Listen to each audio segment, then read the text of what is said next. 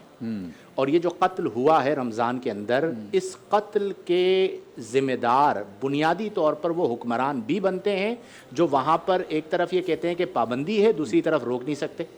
تو ان کو پکڑیں اور جیل کے اندر ڈالیں کہ لوگوں کے گھروں سے لاشیں اٹھ رہی ہیں. اچھا, ایک بات تو یہ ہے ان کی ذمہ داری ہے, وہ نہیں کر رہے. تو میں جس محلے میں رہتا ہوں, میرے محلے کے اندر اگر یہ ہو رہا ہے تو میری ذمہ داری یہ ہے, میں یہ نہ دیکھوں کہ میرا یہ ہو جائے گا وہ ہو جائے گا. لوگوں کی جانیں جا رہی ہیں, اپنے محلے والوں کو غیرت دلائیں کہ خبردار یہ نہ کرو, لوگوں کے بچے مر رہے ہیں. اور کس دردناک موت کے ساتھ جب وہ بیچارہ تڑپ کے گرا, وہ منظر آپ دیکھیں تو وہ جان کس طرح دی ہے. تو اس لیے یہ ناجائز کام ہے, حرام کام ہے. اور پتنگ بازی کوئی اسلامی تہوار نہیں ہے. جان جہاں پر جا رہی ہو وہاں پر بجز روکنے کے کوئی اور چارہ ہی نہیں ہے. ایک بات. دوسری بات کیا ہوئی کہ کل ایک خبر چلی کہ اس کے دکھ میں اس لڑکے کی والدہ کا انتقال ہو گیا. کیا بات. اچھا, میں گھر پہ گیا تو میں نے اپنے گھر والوں سے, زوجہ سے وہ واقعہ ذکر کیا. میں نے کہا یہ کتنے افسوس کی بات ہے کہ وہ نوجوان بندہ چلا گیا اور اس کے غم میں اس کی ماں انتقال کر گئی. اب ہمارے گھر میں آپ کو اپنے گھر کی بات بتا رہا ہوں کہ سوگ کی کیفیت بن گئی. ایک ماحول ہی ایسا ہو گیا کہ نوجوان بچہ اور پھر ماں کا انتقال ہو گیا. آج شام کو پتا چلا کہ جی وہ خبر ہی جھوٹی تھی. ماں حیات ہیں, اس بندے کا بھائی آ کے بیان دے رہا ہے کہ میری ماں کو کچھ نہ ہوا, خدا کا خوف کرو. ہاتھ جوڑ کر وہ کہہ رہا ہے کہ ایک طرف تو ہمارا بھائی چلا گیا ہے, دوسری طرف تم نے ہماری ماں کو مار دیا. صدمہ ہے, تکلیف ہے, لیکن چند ویوز کی خاطر آپ اس قدر, اب وہ جو خبر تھی وہ غلط تھی لیکن میرے گھر تک اس کا اثر آیا, میری فیملی تک اس کا اثر آیا کہ ہم گھر پہ پریشان بیٹھے ہوئے ہیں کہ یار بیچارہ خود بھی چلا گیا اور اس کی والدہ بھی چلی گئی. تو یہ عوام الناس کو بھی چاہیے کہ غلط خبریں چند ٹکوں کی خاطر معاشرے کے اندر عام نہ کریں. اس کی وجہ سے کس کے دل پر کیا گزر رہی ہے. ہمارے گھر میں یہ پرابلم ہوئی, وہ جو بھائی تھا نا اس کا جس نے ویڈیو بیان دیا, اس نے اتنے درد کے ساتھ دیا کہ ایک طرف اتنا بڑا صدمہ ہم پر آیا کہ ہمارا بھائی چلا گیا, اور اب یہ ہے کہ ہمیں یہ خبر بھی سننے کو مل رہی ہے کہ ہماری ماں بھی چلی گئی ہے. تو اس لیے اس کا ٹوٹل بائیکاٹ کیا جائے. اثر و رسوخ رکھنے والے جو محلوں میں رہتے ہیں وہ لڑکوں کو پکڑیں. جہاں پر آپ کو کوئی پتنگ بازی کرتے ہوئے نظر آئے آپ کال کریں اور پولیس کو بلوائیں, اور باہر صورت اس کو رکوائیں. کسی صورت اس پتنگ بازی کو اور اس تہوار کو ٹولریٹ نہیں کیا جا سکتا. کیا بات ہے. جی مفتی غلام صاحب. جی بالکل, مفتی صاحب نے صحیح فرمایا ہے, حقیقت میں ایسا ہی ہے. اور یہ صرف ایک فیصل آباد کا غالباً واقعہ. جی فیصل آباد. ابھی تو 3-4 سال پہلے میرے ایک جاننے والے ہیں, بڑے قریبی عزیز ہیں,